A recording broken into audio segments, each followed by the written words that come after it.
औज़ुबिल्लाहिमिनश्शैतानिर्रजीम बिस्मिल्लाहिर्रहमानिर्रहीम। अस्सलाम वालेकुम तालिबात। सेकंड ईयर इस्लामिक इख्तियारी हदीस नंबर 28 लेक्चर नंबर 3। बिस्मिल्लाहिर्रहमानिर्रहीम। आज की हमारी हदीस है सुन्नत के को थामना या सुन्नत पर अमल करना और बिदात जो हैं यानी दीन में कोई नई चीज़ दाखिल करना जो पहले दीन में ना हो उससे बचना।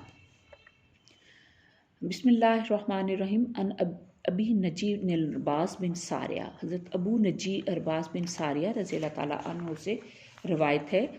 काला उन्होंने फरमाया वाज़ना वाज़ किया हमें रसूलुल्लाह सल्लल्लाहु अलैहि वसल्लम ने कि रसूल करीम सल्लल्लाहु अलैहि वसल्लम ने हमें एक वाज़ किया। मोइज़ातुन वो वाज़ जो था वजिलत जिससे दहल गए दिल जो हैं वो मिनहा उससे कलूबु दिल व ज़राफ़त और बह पड़ी मिनहा इससे अयूनी आंखें। कि नबी करीम सल्लल्लाहु अलैहि वसल्लम ने हमें एक वाज़ किया, एक नसीहत की और वो नसीहत ऐसी थी जिससे हमारे दिल दहल गए और हमारी आंखें जो थी उनसे आंसू रवां हो गए, बह निकली। फ़कुलना फिर हमने कहा या रसूलल्लाह ए अल्लाह के रसूल का अन्नाहा गोया कि ये मोइज़ातुन एक नसीहत है, मवद्देन जो कि ऐसी नसीहत है जो रुखसत होने वाला इंसान कर रहा हो या जो दोबारा ना मिलना हो जिसने। फ़ा उसैना पस हमें वसीयत कीजिए। काला नबी करीम सल्लल्लाहु अलैहि वसल्लम ने फरमाया उसीकुम मैं तुम्हें वसीयत करता हूँ बेतक़विल्लाही अल्लाह के साथ तकवा की, यानी तुम्हें अल्लाह से डरना चाहिए। अज़्ज़ा व जल्ला जो कि इज़्ज़त वाला और जलाल वाला है, वस्मी और सुनने की, व ताती और फर्माबरदारी करने, यानी अल्लाह से डरने की, अल्लाह की बात को सुनने और उसकी अतात करने की वसीयत करता हूँ। व इन ता अम्मारा और अगर अमीर बना दिया जाए अलैकुम तुम पर अब्दन कोई ग़ुलाम या इंसान फ़इन्नहु बस यकीनन वो मन यासीर जो ज़िंदा रहे मिनकुम तुम में से बादी मेरे बाद फ़ासा यारा तो बस वो ज़रूर देखेगा। फ़िल मज़ारे से पहले जब हम सीन लगा दें तो फ़िल मुस्तकबिल करीब के मानी देता है। इसमें अभी देखें यरा जो है फ़िल मज़ारे रा देखा, यरा वो देखता है या देखेगा, इससे पहले सीन आ गया। फ़ा पस सा यरा पस वो अनकरीब या जल्द ही देख लेगा। इख्तलाफन इख्तलाफ कसीरन बहुत ज़्यादा। फ़ा अलैकुम पस तुम पर लिख दिया गया या वाजिब है या लाजिम है बेसुन्नती मेसात मेरी सुन्नत के व सुन्नतिल खुलफ़ाए राशिदीन और खुलफ़ाए राशिदीन की सुन्नत, यानी जो मेरा तरीका या खुलफ़ाए राशिदीन का जो तरीका है, महदीयीना और उन लोगों का जिनको अल्लाह ने हदायत दी या हदायत याफ्ता हैं।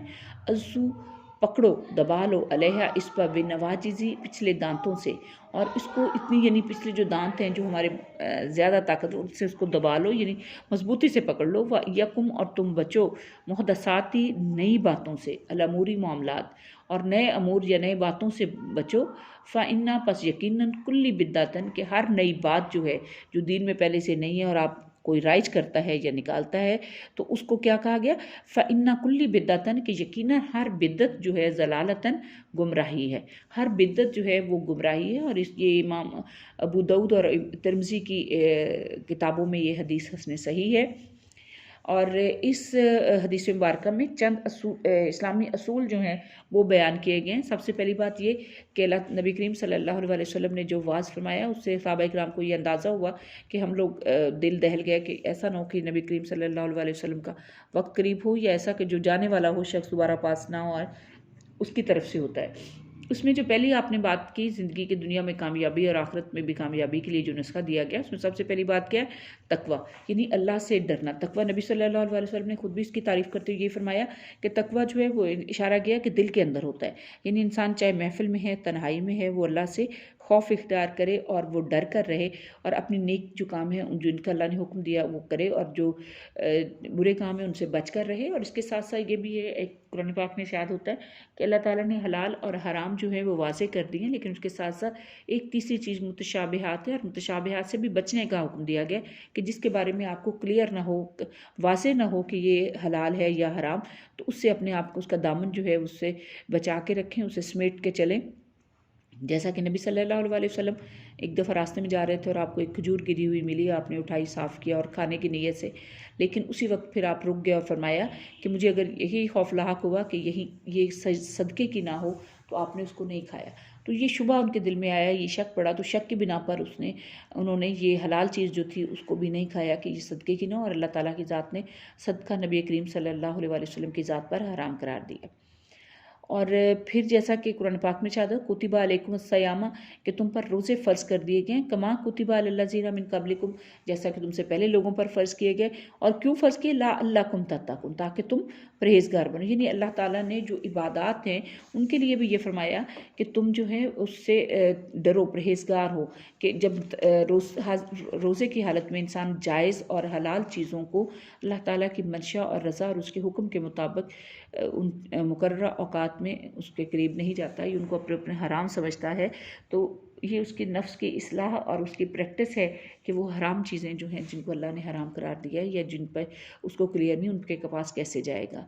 और ये भी इरशाद फरमाया अल्लाह ताला ने इन्ना अक्रामकुम कि तुम में से ज़्यादा मुअज़्ज़ज़ या इज़्ज़त वाला कौन है इंदिल्लाहि अल्लाह के करीब अत्काकुम जो ज़्यादा मुत्तकी है कि बेशक अल्लाह के नज़दीक तुम में से ज़्यादा इज़्ज़त वाला वो है जो ज़्यादा परहेज़गार है। और फिर साथ ये फरमा दिया कि उनकी सुनो और अतात करो अतीउल्लाह व अतीउर रसूल यानी अल्लाह की अतात करो और रसूल की अतात करो। व उलुल अम्रि मिनकुम और उनकी जो तुम में से उलुल अमर हैं यानी जिनको अल्लाह ताला ने साहिब इख्तियार बनाया है, जो तुम्हारे अमीर मुकर्रर किए गए हैं। एक और जगह नबी सर कुरान पाक में शायद मैयती रसूल फ़क़द अता अल्लाह कि जिसने रसूल की अतात की उसने अल्लाह की अतात की। तो हदीस से नबविया में ये बात की गई अल्लाह ताला के नबी सल्लल्लाहु अलैहि वसल्लम ने कि सुनना और अतात करना तुम पर फ़र्ज़ है, अल्लाह की भी, रसूल की भी और उसके बाद उन लोगों की भी। व उलुल अम्रि मिनकुम जो तुम्हारे दरमियान अमीर मुकर्रर किए गए। और साथ ये भी फरमा दिया कि अमीर जो है माँ सिवा इसके कि वो मासियत या गुनाह का आपको हुक्म दे उसकी अतात जो है वाजिब हो जाती है। नबी सल्लल्लाहु अलैहि वसल्लम ने एक जगह और फरमाया कि हाकिम की बात सुनो और फरमा बरदारी करो अगरचे तुम पर एक हबशी गुलाम ही क्यों ना अमीर हो जिसका सर मुनक्का के दाना की तरह छोटा हो, यानी बज़ाहिर उसकी हैत जो है वो भी इतनी काबिल जाज़िब नज़र ना हो, तो उसको उसकी भी अतात ज़रूरी है कि जो उसको मुकर्रर कर दिया गया तुम्हारे लिए। लेकिन अमीर की अतात शरीयत की हदूद तक है, अगर वो खिलाफ़ शरीयत कोई हुक्म देता है तो ना उसकी अतात जायज़ होगी। और नबी सल्लल्लाहु अलैहि वसल्लम ये फरमाया कि अल्लाह की नाफरमानी में किसी मखलूक की अतात जायज़ नहीं। यानी अगर मखलूक में से कोई आपको ये, चाहे वो माँ बाप हों, अमीर हो, हाकिम हो या शौहर हो, उस सूरत में भी अगर वो अतात शरीयत के ख़िलाफ़ हुक्म देता है तो उसकी अतात जो है वो जायज़ नहीं है। फिर नबी सल्लल्लाहु अलैहि वसल्लम ने ये भी फरमाया कि तुम पर जो है अनकरीब वो लोग जो ज़माना देखेंगे जब मतलब नबी के वसल्लम ने फरमाया कि मैं जब नहीं होऊंगा तो उन पर लाजिम है कि वो मेरी सुन्नत पर भी अमल करें और जो खुलफ़ाए राशिदीन का तरीका है उस पर भी अमल करें। लेकिन उसके साथ आपने ये फरमाया कि वो चीज़ें जो दीन में नहीं हैं, जो नई निकाली जाएंगी, उनसे अपने आप को बचा के रखो, क्योंकि बिद्दत जो है जो नई सी दीन में निकले वो गुमराही कहा गया। कुल फरमाया फ़इन्ना कुल्लु बिद्दतिन दलालतिन कि हर नई बात या नई बिद्दत जो है वो गुमराही है। नबी सल्लल्लाहु अलैहि वसल्लम ने फरमाया कि अपने आप को बिद्दत से बचाए रखो, क्योंकि बिद्दत खुदा और रसूल की नाफरमानी की तरफ लेकर जाती है। और जो आदमी अल्लाह और उसके रसूल की नाफरमानी में मुब्तला हो वो रास्ते से भटक गया और गुमराह हो गया। तो बिद्दत की वजह से बहुत सारी चीज़ें सामने आती हैं कि नए नए फ़िरके सामने आ जाते हैं, लोगों के आपस में लड़ाइयाँ शुरू हो जाती हैं, गुमराही का रास्ता खुल जाता है और असल चीज़ जो दीन है वो नज़रों से ओझल हो जाता है। और फिर इसकी वजह से नाइतफाक़ी और फ़साद बर्पा होता है और उम्मत का इत्तेहाद जो है वो ख़त्म हो जाता है। दीन की जो इज़्ज़त या ताज़ीम जो है वो कमज़ोर पड़ जाती है।